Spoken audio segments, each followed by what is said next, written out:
Eh bien, bonjour, bonsoir, salut à tous, ici Riger. On se retrouve aujourd'hui pour une petite discussion normale sur tous mes projets de manière générale et globale et la manière dont j'ai décidé d'aborder, on va dire, la création, là je suis pas au milieu, la création d'œuvres et compagnie sur cette chaîne qui s'appellera Riger Films. C'est le titre que j'ai choisi comme ça, un instinct, film avec Z à la fin. Je me suis dit, c'est parfait.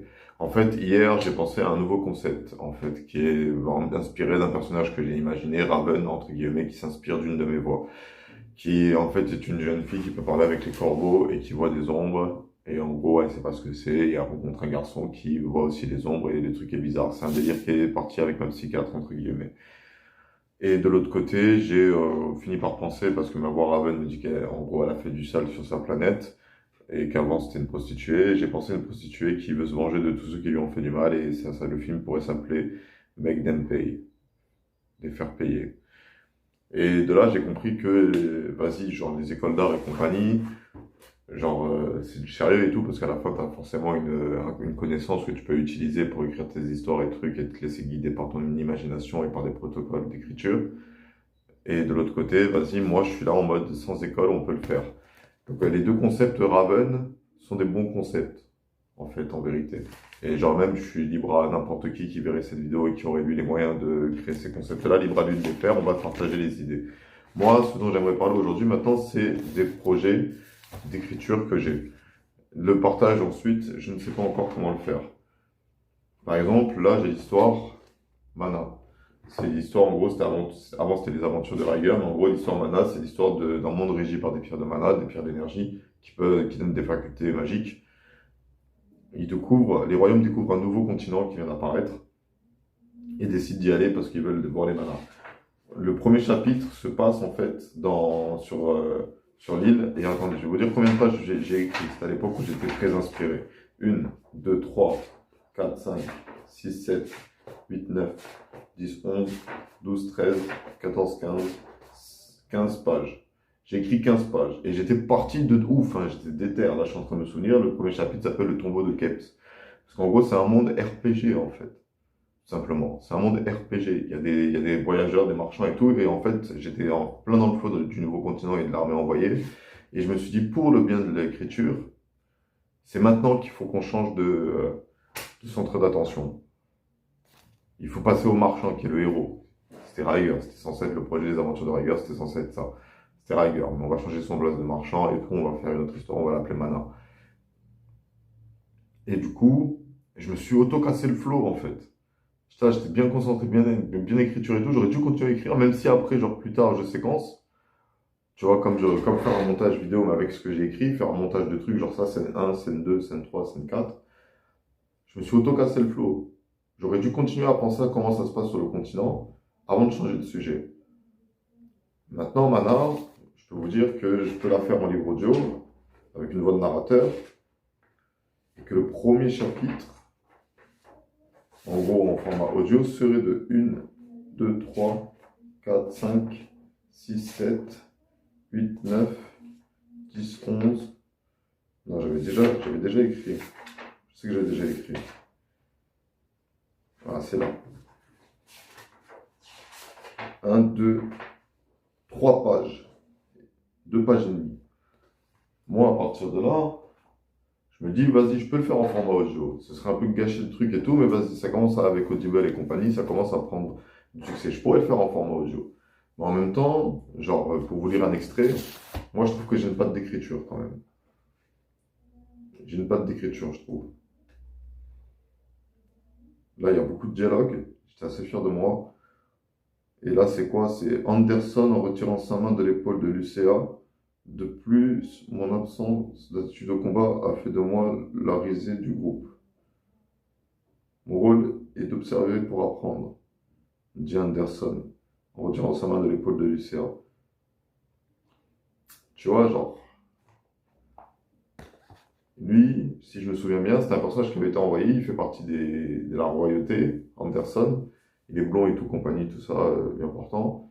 Et il a été envoyé sur le nouveau continent pour observer comment ça se passe, parce que plus tard, il devra diriger. Ensuite, il y a un autre projet. J'en ai déjà parlé, j'en ai déjà fait une vidéo, elle est marquée, je vous invite à y aller. Elle est sur je sais pas quelle chaîne. Elle était sur Critique. Je ferai une fiche normalement. Là, il y a plein de dialogues, plein de trucs. Alors, pour vous prendre un exemple au passage, hop là, c'est bon, c'est une page complètement prise au hasard. Coupable le chef. On a un banquier qui nous attend, nous sent-il fièrement. Ne nous attire pas de prise, ne nous attire pas de problème avec ta dragade de balles. Prévenir le bras droit. C'était dans un délire shonen. Mais ça, j'en ai déjà parlé. J'ai pas envie d'en parler trop, démarqué. Il y a le projet double tranchant, un garde du corps qui protège la fille d'un chef de gang. Et ensuite, il y a le projet, je crois que c'était Shinsekai maintenant, Ghost Soul. Alors là, je me suis tapé un délire, hein, ce sera pas ça le premier chapitre, mais le projet Ghost Soul est un projet de jeu de e-sport, c'est un Shinsekai. J'ai pas mal de projets. Pour en prendre un autre hasard, Ragnarok, un tournoi de magie, tout ça. Et en fait, ça s'appelle pas des projets, ça s'appelle des concepts. C'est ça que j'ai capté. Ça s'appelle des putains de concepts. Il y a même des univers connectés entre eux, je peux les faire, je peux les régir. J'ai tous les cahiers en format physique, je peux faire la liste des univers connectés et vous dire quel est cet univers, par quelle règle il est régi et tout. J'ai des concepts, les gars. C'est tout. Je peux les donner au plus offrant. J'en ai des tas. Je sors de nulle part, je suis personne, les gars. Mais j'ai des tas de concepts. One Piece, ça m'a grandement inspiré en vérité. Ça m'a grandement inspiré plein de concepts. Je vais faire une petite pause. Vas-y, je suis trop inspiré malgré la cigarette. Je continue. De toute façon, vous êtes des adultes, les gars. Vous savez, il y a des gens qui fument. Comme ça. Alors, les concepts et tout, c'est cool. Moi, par exemple, le concept le plus IRL que j'avais, c'est-à-dire le plus court-métrage, en fait, que je pourrais faire, parce que les deux premières choses que je vais m'acheter, en fait, tout simplement, c'est un ordinateur, et deux, un caméscope, une caméra. Dans un premier temps, un truc Full HD, et ensuite un truc genre beau, 4K, compagnie, ce que tu veux et tout. J'aurai l'argent pour le faire d'ici la fin de l'année.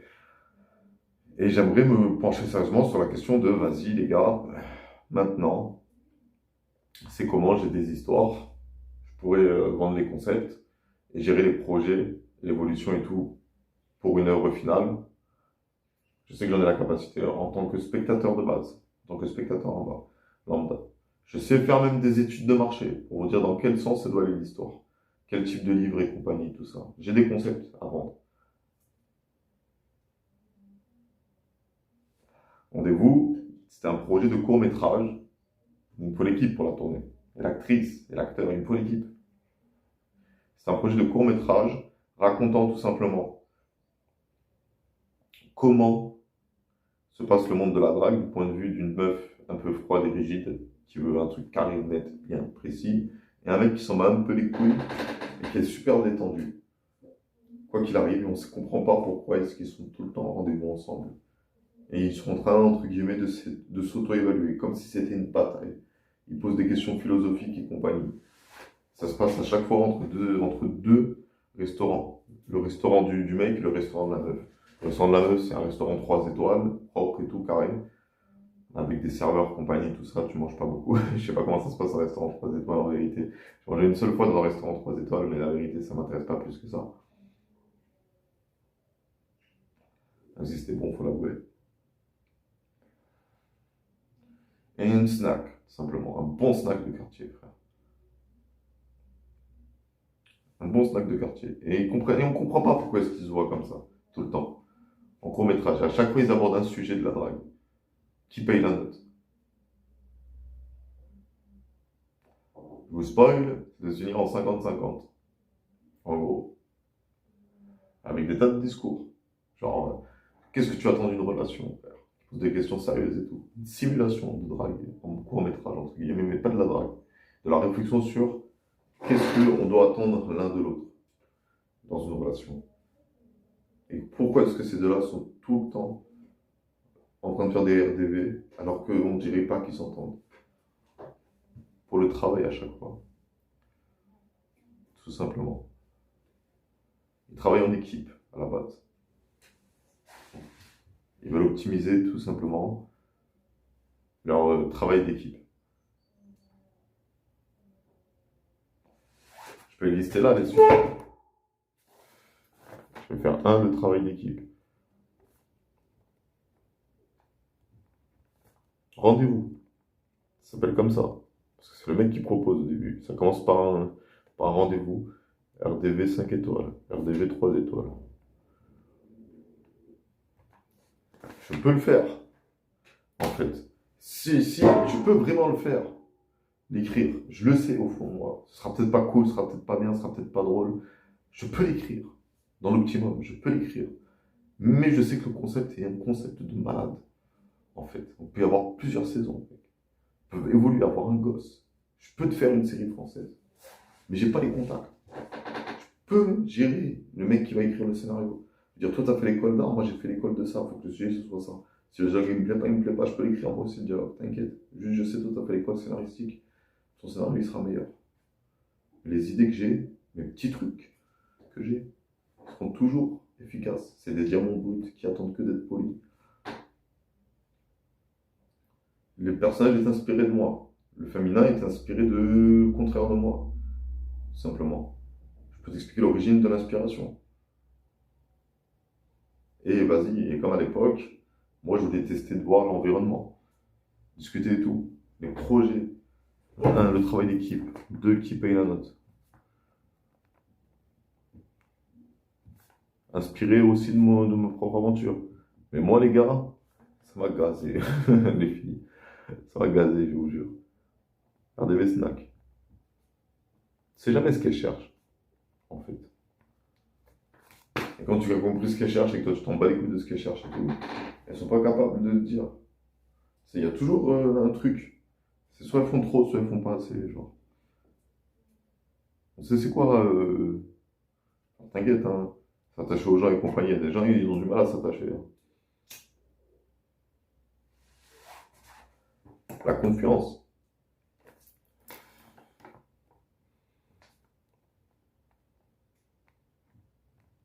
Dans un brainstorming, je pense que je m'en sors. RDV, 2 étoiles. Il va pas la mettre tous les jours aux 3 étoiles. Il n'a pas les sous, lui. Elle, elle a plus. Je sais pas pourquoi. Il doit y avoir une différence de grade. Mais vas-y, on va dire leur boss au-dessus, frère. On dit, c'est le manager et le vice-manager. Allez, on n'a qu'à dire ça comme ça. Dans un monde de la vente. Tu vois, genre 4. Il parle d'autres trucs aussi, techniques de vente. Tu prends un livre du commerce, frère, t'as toute la liste des techniques. Je sais où faire les recherches. Wikipédia au pire. Au pire, Wikipédia, tu tapes les techniques de vente sur Wikipédia, tu lis un peu le truc et tout, et tu fais un sujet comme ça. J'arrive pas à faire cette technique, moi j'arrive à faire cette technique, c'est facile et tout. Tu prends peut-être un vendeur vite fait en tant que, comment on appelle ça déjà, consultant, et c'est bon, t'es béné, frère. Moi j'étais vendeur, frère. Les techniques et tout, elles vont me parler, même si je la connais pas, si je te dis la description, elles vont me parler les techniques. Ah ouais, c'est quand tu décides de faire ça, tu vois, parce que la vente, j'ai aussi appris un peu à la rage. Ça me fait plaisir de parler d'un scénario que j'ai fait. Ragnarok aussi, c'est une histoire très touchante. Un mec qui a l'âme de sa petite sœur, emprisonnée dans sa, comment ça s'appelle, dans sa bague. Et j'ai pas envie de spoiler la fin qui a fait me faire pleurer. Entre guillemets, qui m'a rappelé les émotions que j'ai eues quand j'ai écrit. J'ai versé une larme quand j'ai pensé à la scène. J'ai versé une larme, genre. Vas-y, le projet sera peut-être jamais fait, mais vas-y, genre. Ragnarok, vas-y, juste.